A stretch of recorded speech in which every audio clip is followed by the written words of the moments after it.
Hi மக்களே, good morning. இன்றைக்கி வந்து சண்டே. ஸோ எல்லாருக்குமே ஹாப்பி சண்டே. காலையில் மணி பார்த்திங்கன்னா 7:15 ஆகுது. இப்போ தான் எழுந்திரிச்சு ஒரு கொண்டையை மட்டும் போட்டுட்டு ஃபேஸ் வாஷ் மட்டும் பண்ணிவிட்டு அப்படியே வந்துட்டு என்னோடய வேலையை வந்து ஸ்டார்ட் பண்ணுறதுக்கு வந்துட்டேன்.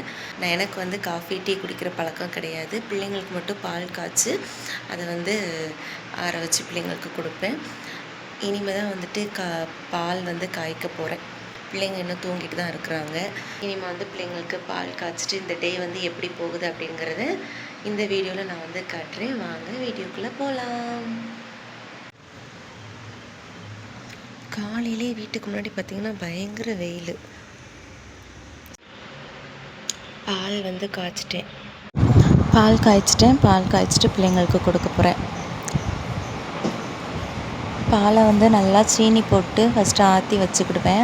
அப்புறமா பிள்ளைங்க தூங்கி முழிச்சு வந்ததுமே பிள்ளைங்களுக்கு வந்து பாலை வந்து கொடுக்கறது தான். அதனால் இப்போ வந்துட்டு நல்லா பால் ஆற்றி வச்சிட்ருக்குறேன். சூடாக இருந்தது அப்படின்னா பிள்ளைங்க குடிக்க முடியாதுல்ல. அதனால் கொஞ்சம் நல்லா ஆற்றிட்டு கொஞ்சம் லைட்டான சூடில் கொடுப்பேன் பிள்ளைங்களுக்கு. அதுக்கப்புறம் பாத்திரம் நைட்டு சாப்பிட்ட பாத்திரம் எல்லாமே வந்து நல்லா வாஷ் பண்ணி எடுத்துகிட்டு அதுக்கப்புறமா தான் நான் வந்து வேலையே ஸ்டார்ட் பண்ணுவேன். மேக்ஸிமம் பார்த்திங்கன்னா நைட்டே வந்து ஓரளவு இருக்கிற பாத்திரங்களை கழுவிடுவேன்.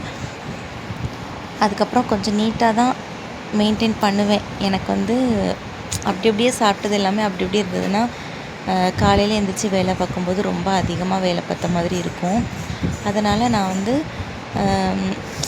நைட்டு வந்து சாயங்காலம் இல்லைனா மத்தியானம் சாப்பிட்ட பாத்திரங்கள்லாம் இருக்கும்ல, அதெல்லாம் வந்து நல்லா நீட்டாக கழுவி வச்சுருவேன். நைட்டு சாப்பிட்டுட்டு அந்த தட்டு அந்த மாதிரி பாத்திரம் மட்டும்தான் அதை போட்டிருப்பேன். அதை வந்து காலையில் எழுந்து அதை எல்லாமே நல்லா கழுவி முடிச்சுட்டு அதுக்கப்புறமா தான் நான் வந்து மற்ற ஒர்க்கையும் நான் வந்து ஸ்டார்ட் பண்ணுவேன். காலையில் வந்து நேற்று நைட்டு வச்ச கஞ்சி இல்லை நேற்று நைட்டு சாப்பாடு மீந்துருந்துச்சு அப்படின்னா காலையில் வந்து தண்ணி ஊற்றி போட்டுருவேன். அதை வந்து யாராவது நம்ம சாப்பிட்டுக்கலாம் அப்படின்னு சொல்லிட்டு. அது மாதிரி நைட்டு வந்து வெஜ்ஜு பிரியாணி செஞ்சுருந்தேன்னா அதுவும் கொஞ்சம் மிச்சமாயிடுச்சு. அதனால் அதையுமே வந்துட்டு நல்லா சூடு பண்ணி அதையுமே நாங்கள் வந்து காலையிலேக்கு சாப்பிட்டுப்போம். வேஸ்ட்டு பண்ணணும் அப்படி சொல்லிட்டு நினைக்க மாட்டேன். இன்னொன்று என்னென்னா காலையில் செய்கிற வேலையும் கொஞ்சம் மிச்சமாக இருக்கும்ல. அதனால் நான் வந்து ஹஸ்பண்ட் எப்போவுமே நானும் ஹஸ்பண்டுமே வந்து கஞ்செல்லாம் பொதுவாக தூரெல்லாம் போட மாட்டேன். நான் மேக்ஸிமம் வந்து சாப்பிட முடிஞ்சிச்சுன்னா சாப்பிட்டுக்குடுவோம். அப்படி இல்லாத பட்சத்தில் தான் நான் தூர போடுறதே. ஸோ அதெல்லாத்தையும் எடுத்து வச்சுட்டு அப்புறம் இருந்த பாத்திரத்தெல்லாம் கொஞ்சம் கழுவி நீட்டாக வச்சுட்டு அதுக்கப்புறமா அதுக்குள்ளே பார்த்திங்கன்னா பாப்பா தம்பி எல்லாமே தூங்கிட்டு தான் இருக்காங்க. டைம் பார்த்திங்கன்னா 8:30. இப்போ தான் தூங்கியே முழிச்சாங்க. அதுக்கப்புறமா பாப்பா தான் ஃபஸ்ட்டு தூங்கி எழுந்திரிச்சிட்டு வந்தாங்க. அதனால் நான் பாப்பாவுக்கு வந்துட்டு பாலை கொடுத்துட்டு அதுக்கப்புறமா பாப்பா கூட கொஞ்சம் நேரம் பேசிகிட்டு இருந்தேன்னா அவளுக்கு வந்து பால் வந்து ரொம்ப பிடிக்காது. அவளுக்கு காஃபி டீ எதுவுமே என்னைய மாதிரி சேர்த்துக்கிட மாட்டா. இருந்தாலும் நான் வந்து கம்பல் பண்ணி பாலை வந்து குடிக்க வச்சுருவேன். நான் இந்த டம்ளருக்கு ஒரு 1/2 டம்ளர் இருக்கும். இந்த பாலை வந்து கண்டிப்பாக குடிக்க வச்சுருவேன். அதுக்கப்புறமா ஜோக்குட்டி வந்துட்டாங்க. ஜோக்குட்டிக்கும் முகத்தை லேசாக தண்ணியை வச்சு கழுவி விட்டுட்டு பால் டப்பா கையில் கொடுத்துட்டோம் அப்படின்னா அவர் பாட்டுக்கு குடிச்சிருவார்.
தம்பி பிடிச்சிக்கோ. என்ன பண்ணணும்? மரியாதை கொடுக்கணும். அப்புறம் பிள்ளைங்களுக்கு பாலெல்லாம் கொடுத்துட்டு நானும் பாத்திரமெல்லாம் கழுவிட்டு அதுக்கப்புறமா நாங்கள் வந்து பெட்டு வந்து ஒரு சின்ன பெட்டு வந்து கீழே போட்டு தான் படுப்போம். பெட் கட்டிலில் படுக்கிறது கிடையாது. ஒரு டபுள் சைஸ் பெட்டு அதை வந்து கீழே போட்டுட்டு நானும் பாப்பாவும் பெட்டில் படுத்துப்போம். தம்பி வந்து பார்த்திங்கன்னா பக்கத்தில் அவன் வந்து தூங்கும்போதே யூரின் போவான். அதனால் யூரின் ஷீட் போட்டு அதுக்கப்புறம் மேலே வந்து பாய் போட்டிருப்பேன். பாய் போட்டு தான் தம்பியை படுக்க வைப்பேன். ஸோ அதை எல்லாத்தையுமே நீட்டாக எடுத்து வச்சுட்டு ஜன்னல் எல்லாத்தையுமே இந்த ஸ்காட்டனெல்லாம் எடுத்து விட்டுட்டு அப்படியே நானும் சமையல் பண்ண வந்துட்டேன். இன்றைக்கி வந்து சிக்கன் பெப்பர் ஃப்ரை பண்ணிவிட்டு ரசம் வச்சுட்டு சாதம் வைக்க போகிறேன். இவ்வளோ தான். பிள்ளைங்களை வந்து இந்த விளையாட விட்டுட்டுருக்கேன்னா பிள்ளைங்களை விளையாட விட்டுட்டு அப்படியே நானும் சைட் பை சைடு வந்துட்டு சாப்பாடு சமைக்கிற ஒர்க்கையும் பார்த்துட்டே இருப்பேன். பிள்ளைங்க வந்து அப்படியே விளையாண்டுட்ருப்பாங்க, டிவி பார்த்துட்டு விளையாண்டுட்ருப்பாங்க. தம்பி பார்த்திங்கன்னா ஸ்கேட்டிங் விளையாண்டுட்ருக்குறான்னா அப்புறமா அதுக்குள்ளே ஹஸ்பண்ட் வந்து சிக்கன் வாங்கிட்டு வந்துட்டாங்க. ஸோ வந்துட்டு சிக்கன் வாங்கிட்டு வந்ததுக்கப்புறமா அதை நல்லா வாஷ் பண்ணி எடுத்துகிட்டு ரசம் மிளகு ரசம் வச்சேன். அப்புறம் சிக்கன் பெப்பர் ஃப்ரை பண்ணலாம் அப்படின்னு சொல்லிட்டு இன்றைக்கி வந்துட்டு ரசமும் சிக்கன் ஃப்ரையும் தான் நான் வந்து பண்ண போகிறேன். ஃபஸ்ட்டு வந்து பார்த்திங்கன்னா இந்த சிக்கன் பெப்பர் ஃப்ரைக்கு ஃபஸ்ட்டு வந்து நல்லா வெங்காயம் தக்காளி அப்புறம் பட்டை கிராம்பு எல்லாம் போட்டு நல்லா வதக்கி எடுத்துட்டு அதுக்கப்புறம் இதுக்கு வந்து ரொம்ப மசாலா பொடியெல்லாம் ஆட் பண்ணாதீங்க.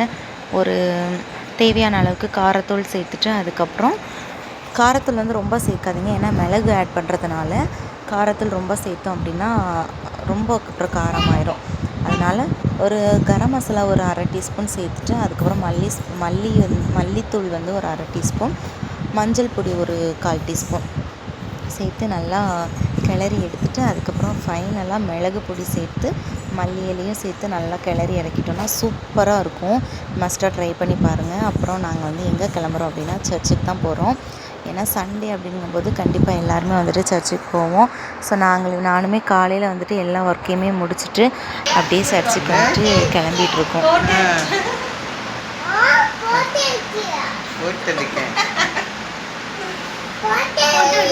அப்பா ஃபோட்டோ எடுக்காங்களா?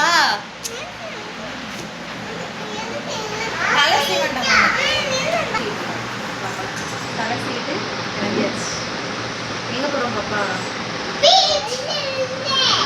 பீச்சுக்கு போகிறோம்.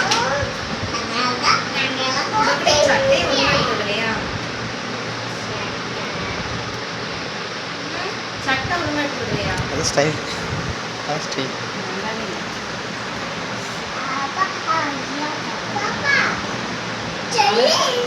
அவன் பேசுறது வீடியோ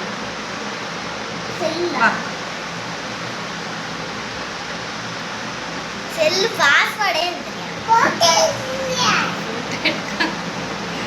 ஜோ குட்டி அப்பா என்னம்மா செய்றாங்க? Joe photo எடுக்காங்க. ஜோ குட்டி அப்பா என்ன செய்றாங்க? ஜோமா போடாத பாப்பா, அவன் வேறு அதை அப்புறம் சொல்லி பார்த்துட்டுப்பான், போடாத. நாங்கள் வந்து சர்ச்சு கிளம்பிகிட்ருக்குறோம். ஆனால் பிள்ளைங்கக்கிட்ட வந்து பாப்பா கிட்ட பீச்சுக்கு போகிறோம் அப்படின்னு சொன்னதுனால அவன் வந்து பீச்சுக்குன்னு சொல்லிகிட்ருக்குறான். ஓகே, நாங்கள் வந்து சர்ச்சுக்கு போயிட்டு அப்புறமா அந்த டே ஃபுல்லாக எப்படி போகுது அப்படின்னு சொல்லிட்டு பார்க்கலாம்.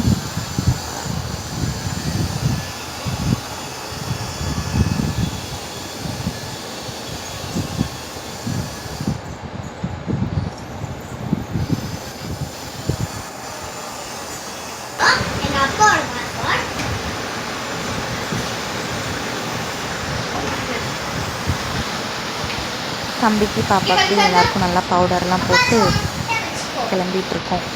ஆனால் குழந்தைங்கள வந்து கிளம்ப வைக்கிறதுக்குள்ளே ஒரு வழி ஆயிரும். ஏன்னா காலையில் நானும் சீக்கிரமாக கிளம்புவேன்னு சொல்லிட்டு நினைப்பேன். 11 மணிக்கு சர்ச்சுக்கு போகணும் அப்படின்னா நான் போகிறதுக்கு 11:30 ஆயிரும்.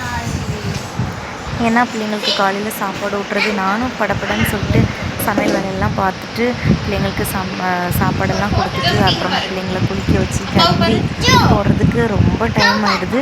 இருந்தாலும் சண்டே ஒரு நாள் வந்து நான் வந்து சர்ச்சுக்கு மிஸ் பண்ணாமல் போகணும்னு சொல்லிட்டு தான் நினைப்பேன். ஸோ வந்துட்டு கிளம்பிட்டு இருக்கோம். நானுமே தான் கிளம்பி வச்சு